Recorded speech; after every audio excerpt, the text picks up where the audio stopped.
Ողջույն բոլորին, դուք դիտում եք Դիրիդյանի թիվ 4 հիմնական դպրոցի 7-րդ դասարանի պատրաստած հաղորդումը։ Այսօրվա թողարկման թեման է ինչպես եւ ինչ գործոնների ազդեցության տակ է ձևավորվել քրիստոնեությունը Հայաստանում 4-ից 9-րդ դարերում։ Մենք միասին կճամփորդենք դեպի վաղ միջնադար եւ կտեսնենք, թե ինչպես է ձևավորվել մեր ազգային ինքնությունը։ Այսօրվա մեր հյուրերն են 7-րդ B դասարանի նախագծային աշխատանքի աշակերտները։ Մենք ձեզ համար պատրաստել ենք ընթացքային հարցեր, հասկանալու համար ձեր աշխատանքի բնույթը։ Հարցերին կարող են պատասխանել թիմից ցանկացած անդամ։ Ակնկալում ենք ազատ եւ անկաշկանդ պատասխաններ։ Այ ո՞րն է նախագծի հիմնական նպատակը, որ դուք իրականացրել եք։ Գլխավոր նպատակը նա էր ուսումնասիրել Հայաստանի ազգային քրիստոնեական մշակույթը 4-ից 9-րդ դարերում։ Հաճելի էր աշխատել տվյալ թիմի մասնակիցների հետ։ Այո, հաճելի էր, քանի որ ամեն մասնակից գիտեր իր գործը, անելիքը եւ համախմբված շատ հեշտ էր աշխատելը։ Ո՞րն էր ամենադժվար հատվածը աշխատանքի ընթացքում։ Ամենադժվարը երևի իրար հետ համախմբվելն էր եւ հասկանալ հարցերի բնույթը։ Բայց հաջողվեց դա ձեզ։ Դա մեզ հաջողվեց, քանի որ մենք կարողացանք համախմբվել։ Կցանկանաք ապագայում մասնակցեք նման նախագծերի։ Այո, կցանկանանք։ Իսկ այժմ հետազոտենք, թե դուք ինչ հարցերի շուրջ եք աշխատել։ Ինչպես եւ ինչ գործոնների ազդեցության տակ է ձևավորվել եւ զարգացել ազգային քրիստոնեական մշակույթը Հայաստանում 4-ից 9-րդ դարերում։ Քրիստոնեությունը ընդունվել է 301 թվականին եւ տեղի ունեցել շատ իրադարձություններ։ Քրիստոնեություն ընդունումից հետո մշակույթը ստացավ հոգևոր ուղղվածություն։ Գրերի ստեղծումը նպաստեց կրթության, գրականության եւ եկեղեցական արվեստի զարգացմանը։ Ինչպիսին էր Հայաստանի մշակութային եւ կրոնական իրավիճակը մինչեւ քրիստոնեության ընդունումը։ Մինչ քրիստոնեության ընդունումը հեթանոսություն էր, եկեղեցիներ չկային, միայն տաճարներ էին եւ մարդիկ պաշտում էին տարբեր աստվածների։ Ինչ փոփոխություններ տեղի ունեցան քրիստոնեության ընդունումից հետո Հայաստանի մշակույթում եւ հասարակական կյանքում։ Բազմաթիվ հեթանոսական տաճարներ վերածվեցին եկեղեցիների, ինչպես նաև զարգացավ գրչությունը, կրթությունը և թարգմանչությունը։ Շնորհակալություն։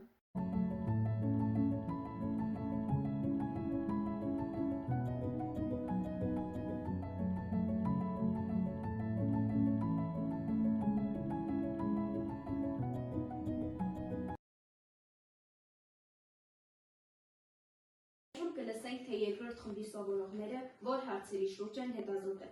Հարցը ուղղում եմ Եվային եւ Կարլենին։ Որ պատմիչները եւ մտածողներն են նպաստել ազգային քրիստոնեական մշակույթի ձևավորմանը։ Ազգային քրիստոնեության մշակույթի ձևավորմանը մեծ դեր է ունեցել Ագաթա Գեղոսը 4 դարում։ Նա մանրամասն գրել է քրիստոնեության ընդունման մասին իր հայոց պատմության գրքում։ Եղիշեն գրել է քրիստոնեական հավատքի նվիրվածության ու ազգային ինքնության պաշտպանության մասին։ Մովսես Խորենացին իր հայոց պատմության գրքով համակարգեց հայ ժողովրդի անցյալը եւ հզոր հիմք դրեց ազգային մտածողությանը եւ այլն։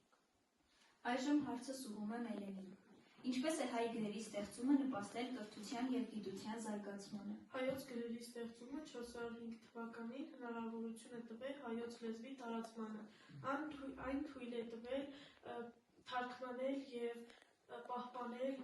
քրիստոնեական եւ գիտական գրքերը հայերենով եւ թույլ է տվել, որ կրթություն ստանալ հենց հայերեն լեզվով։ Շնորհակալություն։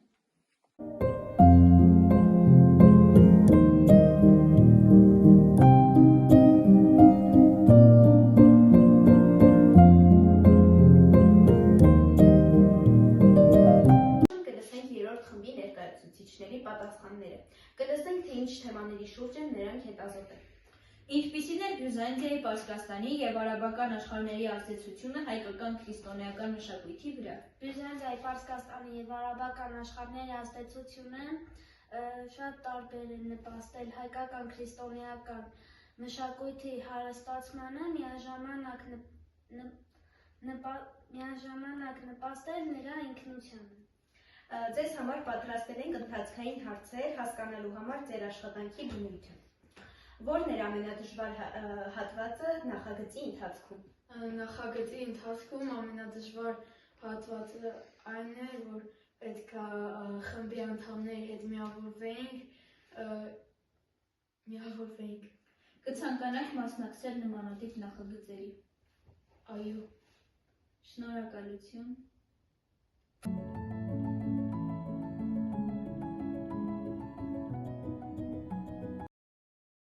Այժմ կլսենք 4-րդ խմբի ներկայացուցիչներին, թե ինչ հարցերի շուրջ են հետազոտել։ Լևոն, ինչպես է ազգային քրիստոնեական մշակույթը նպաստել հայ ինքնության պահպանմանը միջնադարում։ Քրիստոնեության ընդունումը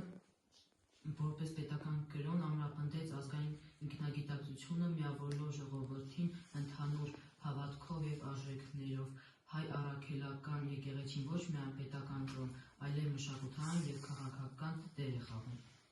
Մենք ձեզ համար պատրաստել ենք ընթացքային հարցեր հասկանալու համար ձեր աշխատանքի բնույթը։ Հարցերին կարող է պատասխանել թիմից ցանկացած անդամ։ Ակնկալում ենք ազատ և անկաշկանդ պատասխաններ։ Հեշտ եղավ միասին աշխատելը։ Ինչ դժվարությունների բախվեցիք։ Հեշտ չէր, քանի որ գործողությունները շատ դժվար էին կատարում և միասնական չէին։ Որն էր ամենադժվար հատվածը նախագծի ընթացքում։ Ամենադժվար հատվածը միասնություն եղավ։